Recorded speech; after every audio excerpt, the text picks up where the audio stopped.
Next on Energy Switch, what would it take to get to net zero carbon emissions by 2050?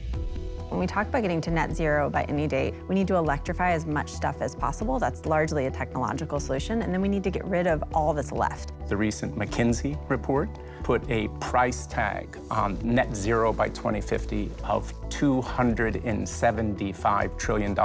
That number is both stultifyingly large, but also possible. Coming up on Energy Switch, is net zero by 2050 possible? Funding for Energy Switch was provided in part by the University of Texas at Austin, leading research in energy and the environment for a better tomorrow. What starts here changes the world. And by EarthX, an international nonprofit working towards a more sustainable future. See more at earthx.org. I'm Scott Tinker, and I'm an energy scientist. I work in the field, lead research, speak around the world, write articles, and make films about energy. This show brings together leading experts on vital topics in energy and climate. They may have different perspectives, but my goal is to learn and illuminate and bring diverging views together towards solutions. Welcome to the Energy Switch. You've probably heard net zero carbon emissions by 2050 a lot in the news lately. To do this would require transforming our entire energy system, capturing carbon and storing it underground. A movement to electrify everything. It could also require government intervention and international cooperation like never before. And doing all this may not be affordable. We'll discuss if this transition is achievable with Dr. Melissa Lott. She's the Director of Research at Columbia University's Center on Global Energy Policy, where she co-leads the Power Sector and Renewables Research Initiative. She'll bring an engineering perspective to this conversation with Terry Keeley. He's a former Managing Director at BlackRock, a leading global investment firm, and author of Sustainable, Moving Beyond ESG to Impact Investing. He'll offer a financial perspective on this important episode of Energy Switch. Is net zero by 2050 possible? What is net zero? What is net zero by 2050, which we hear all the time? What does that mean? Well, it means at the highest level that by 2050, or whatever date you put in front of that, we're going to find a balance between the emissions we put into the atmosphere and the emissions we pull out. It doesn't mean we're not going to emit anything. That would be really difficult, but it means that that balance will be zero. So that's the net in net zero. And by 2050? That's the goal, or at least that's the goal that we set forth in the Paris Climate Agreement, saying we're going to hit net zero by mid-century. That's a pretty important date when you look at the climate science of it all. So in some countries, we might get there sooner. In other countries, we might get there later. But the point is hitting net zero as quickly as possible. Yeah. You see it that way, Terry? Well, I think we know what the Paris Accord says. I think one of the challenges, Scott, is that we tend to put precise definitions on 1.5 degrees, or 2.0 if we slip up. My sense of things is that this precision that we oftentimes project can be helpful and unhelpful at the same time.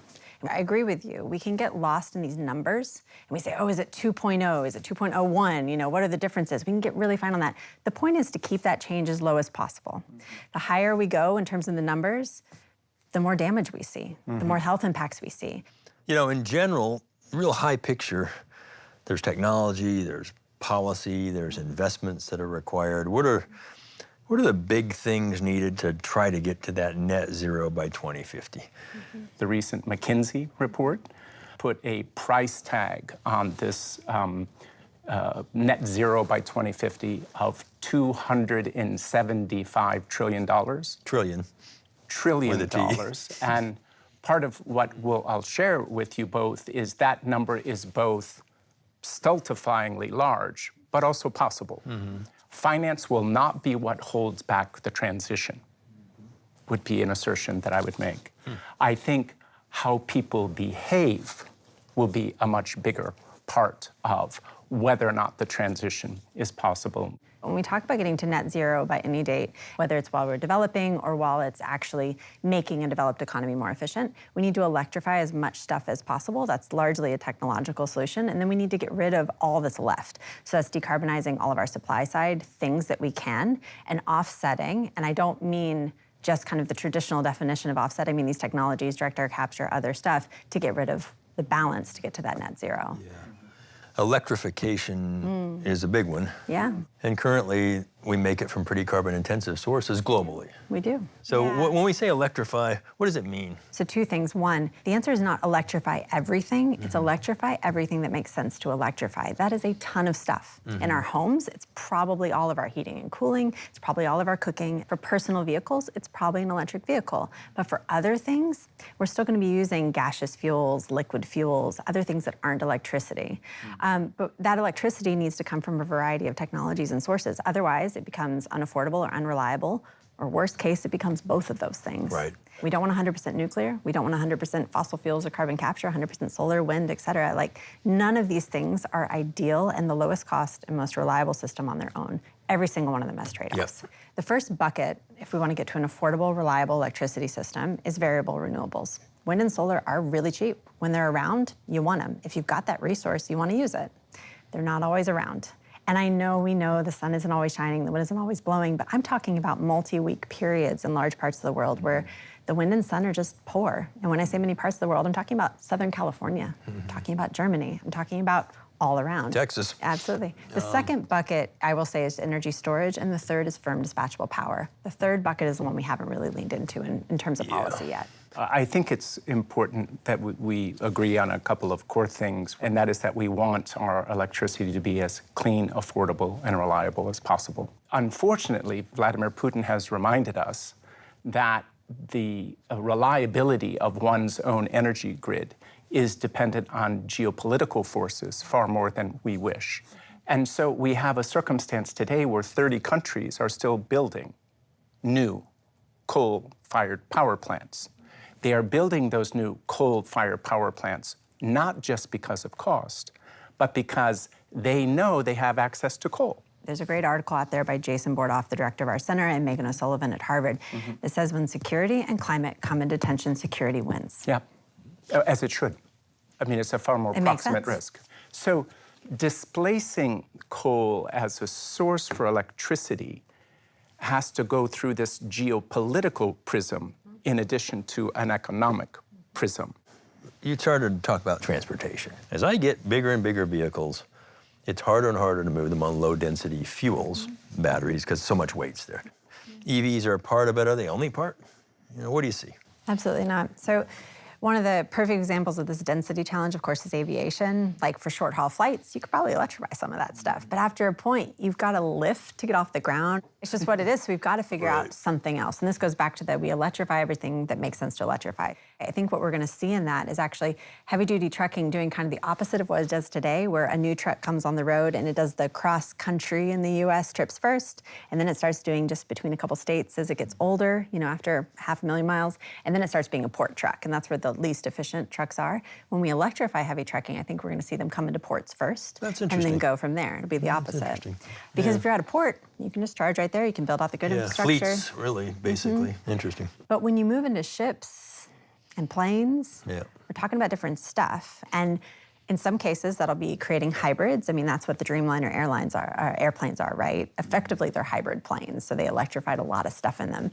But they still use liquid fuels. So the question is, how do we decarbonize those liquid fuels? Maybe it's some kind of synthetic hydrocarbon that is produced with, you know, bioresources, though we get into some tensions there. Everybody wants the biofuels for their part of the economy, and we just don't have enough to go around. Maybe hydrogen's a piece of it. We'll see. You know, as we're talking about electricity and you're getting into this, how do we pay for those changes, the decarbonized emissions? How do we pay for it? What does that do to the price of electricity, realistically, to the consumer?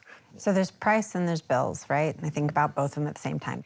The price per kilowatt hour of electricity, per unit of electricity coming to your house probably goes up a bit as we go to net zero. It is here. Yeah. Probably. But what is the final bill in your home? And that goes back to the first bucket. It's like, how efficient are you becoming? How are you using that stuff? I'll quote Amory Levins for a second. I don't care about electrons. I care about, what is it, cold beer and hot showers? Like, that's what I want. So if I can get my hot shower with less energy, then I'll do that. We just replaced, it turned out it was a 43-year-old hot water heater in our home. Our new one is a lot more efficient. Sure. We save money every month. Now we had to pay for that up front, and we paid an incremental cost to become more efficient, which goes to, how do we make sure that everyone has access to that efficiency? How are we all benefiting from this? We probably ought to talk about carbon reduction a little bit, how we're really going to make it happen, starting with efficiency.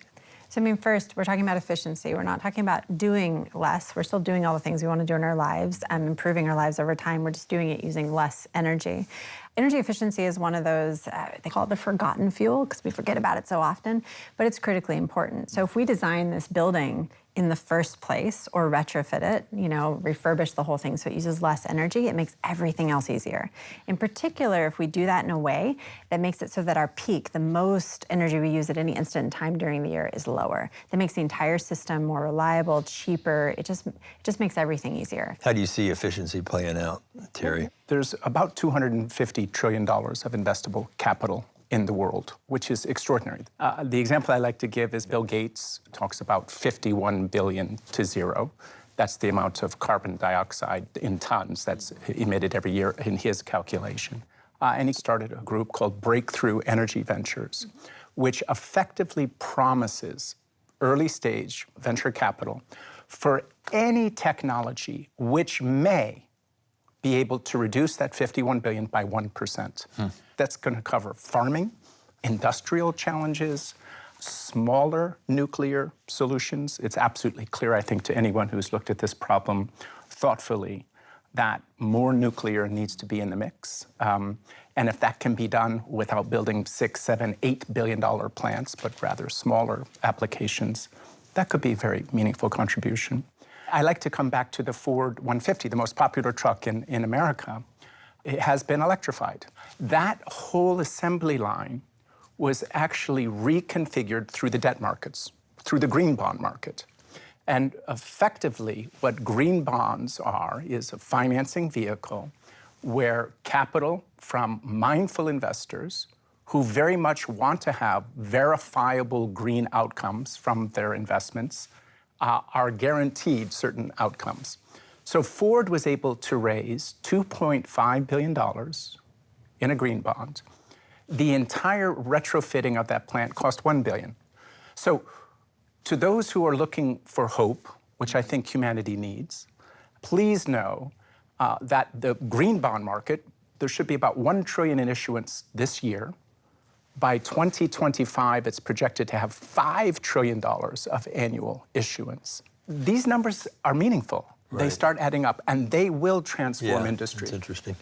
You mentioned nuclear earlier. You said you don't see this happening really without it. Say more about nuclear a little bit, its roles. Sure. Full-scale nuclear, small modular nuclear. So when we talk about nuclear, the question is, what does nuclear become as we move forward? And so from a technological standpoint, we continue to build big plants, but we also are leaning towards this idea of making smaller, more standardized plants. And so the question is, how much nuclear will make it into the mix? Interestingly, part of that answer comes from how much fossil fuels with capture do we have in the mix, because you need firm power to actually keep the grid reliable and affordable. Yep. And it's not just finance. Again, here comes geopolitics. To get to get $6, $7, $8 billion to build a nuclear power plant, which doesn't produce any income for quite a period of time. What does it take, 6, 7, 8 years to even come online? That's a long time to wait for a return on one's investment. But what's even more harrowing is what's going to happen to the regulatory environment during that time. And can you actually be confident that that asset is going to come online as, public perception changes? There are areas of the world that have concerns about nuclear. Some are around safety, but also the questions about water availability for cooling. Right, fair. If you're in a very water-stressed area, it might just not be an option for you. That's right. But also, as it gets hotter and that cooling water isn't as cool, there are impacts. Carbon sequestration. Does it matter? Will it work? The cost worth Worth it? I'm going to actually zoom out a second and talk about carbon management. So negative emissions technologies, things that carbon capture and storage, we're letting the emissions be produced. You know, they would go out of the smokestack, out of the top, and instead we're capturing them and putting them somewhere else. We can also do things like direct air capture. We actually pull that carbon directly out of the air. Those technologies play an important role. And the importance of that role varies by geography. So if you're in New Zealand or Iceland, where you've got a lot of geothermal and a lot of hydropower, you might care about this a lot less than if you're in Indonesia with a huge domestic coal resource, or if you're in a lot of emerging Asia with these resources and you want to continue to use coal, but also reduce emissions, that comes into play. But also, I think carbon capture's biggest role, we often focus on using it with power plants or something like that. I think the biggest application is in industry. And how do we actually take industry to zero? So if we look at cement, concrete and cement, we need a lot of it. As a part of that process, you're literally cracking limestone, right? And you're producing emissions. So even if I have zero carbon electricity or zero carbon heat in my system, I still need to crack some rocks. And I need to capture that carbon. So maybe that's where it comes in. Yeah. To do all these things, we got to pay for them. You've talked a lot about the money that's available.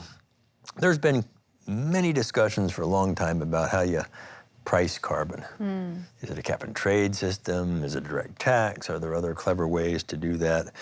In the context of Paris, I think we need to be concerned about how efficacious a carbon tax would be. The whole purpose of a carbon tax is to put explicit what are the implicit costs. And that price transmission mechanism has quite a long lead. We have a carbon tax now. Putin did three things that no one else thought could be done. He unified NATO, he got Republicans and Democrats to agree on something, and he gave us a carbon tax. I think carbon tax is one of those tools that would be very useful to us, but it's not the only option we have out there. We need to price carbon in other ways. Well, we need to acknowledge that carbon is detrimental and it's not free to just chuck it into the atmosphere. Like, that's what we need to acknowledge. And if we acknowledge but we also need to define we. So if the United States puts on a carbon tax and Europe puts on a carbon tax, but China does not, or some other producers, we've just shifted the balance of trade in a very detrimental way, which is why a number of conservative economists are looking at this border carbon tax. So we would have to now look at Chinese imports and say, well, no, this actually has X amount of carbon in it that has not been taxed. So we need to provide an even higher tax on those goods. Right. Everything I've just said is inflationary. Yes. Everything that we've just talked about is higher prices, higher prices, higher prices. Is price going to be an effective enough tool to achieve Paris in time? Probably not. Decarbonization, how do we trade that with the land, the air, and the water? I think there would be a great deal to be gained, Scott, by humanizing the conversation. As soon as we start talking about land, air, water, or 1.5 degrees, in some ways we've already taken the humanity out of it. Sustainability has always had two important components. One is environmental, but the other is genuinely social, cultural. It's human. If the human species lives as long as other species have, there are 81 trillion human beings yet to be born. So how should we be thinking about them and what life we want them to have? 81 That's a lot of people. trillion? Yes. When you start looking through these longer-term lenses, I do believe we make better decisions. I will say on this, I don't, at least in the conversations I'm in, hear this idea of following Paris and ignoring every other thing. It's always in tandem with achieving, at a minimum, the Sustainable Development Goals and having everyone have access to The UN Red Sustainable. poverty. Yeah, exactly. 17 of them. Yeah, and there's a bunch of them. It's It's about a big achieving all list. this. It is a big list, and it includes making sure that everyone's got access to what we term modern energy services, so they can enjoy the lights that we're enjoying here as we sit here and have this discussion, that they can drive a car to get them to a job, or at least have mobility. So there's a whole host of things that are in that conversation. Literacy rates, infant mortality, other important objectives. But I'll say, when we look at the health evidence and when we look at what my child is going to be living in their lifetime, it's not good if we don't mitigate climate change. It would be better if we did. It would be much better. It would be better if we did. And so the question is, and maybe this is where we have a tension about, is it better or much better? And is it worth paying things? We did a whole episode here on the good news in the IPCC report with 2 climate scientists from 2 universities. And they said things are better than they were. To portray the trajectory. To portray 4.5 degrees is really wrong anymore. We should be talking about the things that are lower than that because of what we've already done, and then really pushing into those rather than the fear.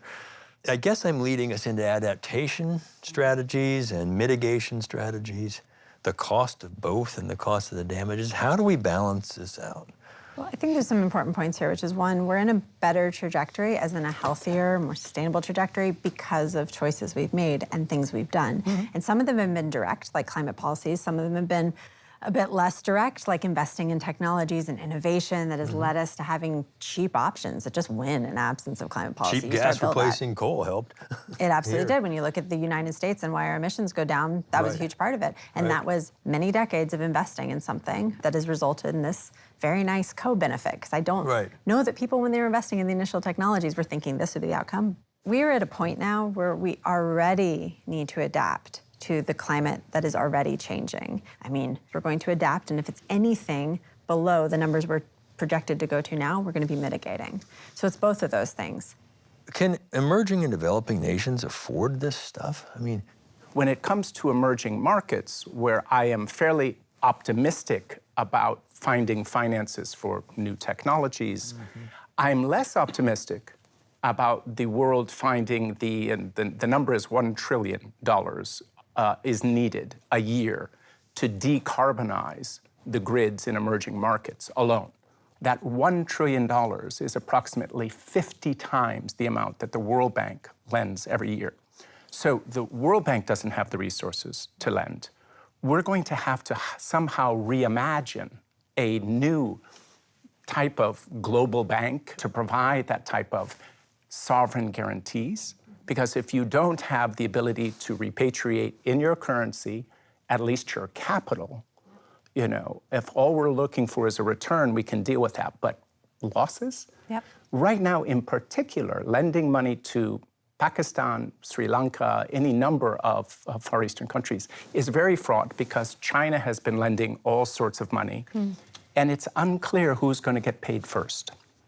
Given this, is it likely we're going to hit net zero by 2050? To me, whether or not we hit it by 2050, it's not that that's not important. The point is we're going to get to net zero a lot faster than where I thought we would when I was thinking about this 15, 20 years ago. 15, 20 years ago, we are headed for a lot bigger numbers in terms of global temperature rise. We've made choices that have brought that down. That's good if you care about the health and environmental impacts of all of this, which I think we all do in this conversation. And I think most of us do around the world. The point is, whether it's 2050, slower, faster, we're going to get there a lot faster than if we weren't talking about it, if we weren't focusing on it and putting prioritization on it. Right. I think, Scott, if we want to, again, bring this back to is 2050 net zero possible, we have to embrace sustainable abundance, not sustainable austerity.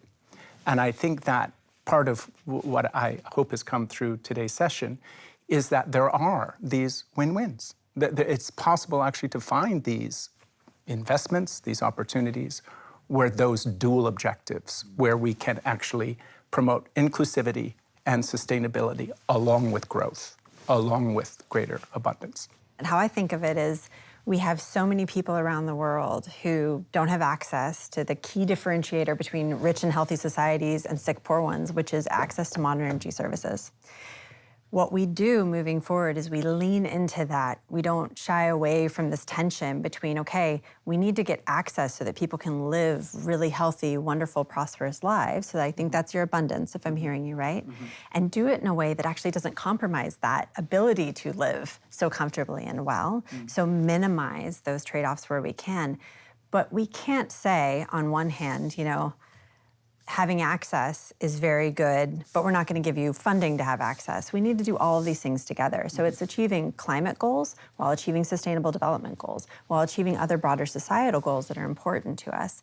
And so I am hopeful that actually we're leaning into those conversations now more than we have in the past. You just described a path of abundance, but also sustainability and mindfulness. I think you just did too. A little different way to think about it, but we can accomplish this thing without a either or choice. Yep. But it has to be thoughtful. Yep. Melissa, thank you.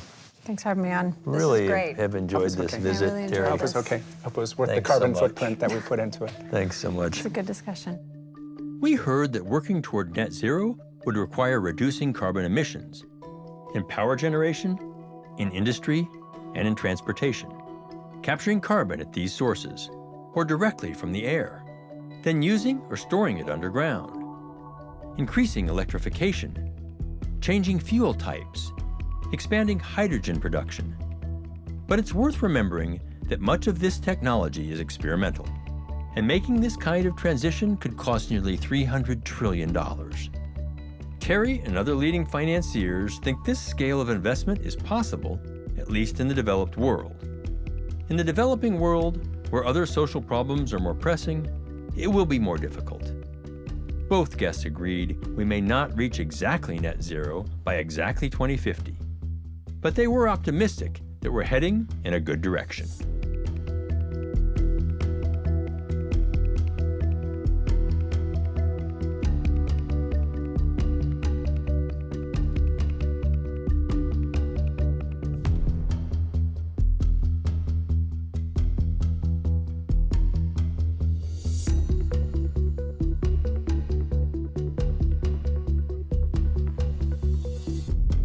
Funding for Energy Switch was provided in part by the University of Texas at Austin, leading research in energy and the environment for a better tomorrow. What starts here changes the world. And by EarthX, an international nonprofit working towards a more sustainable future. See more at earthx.org.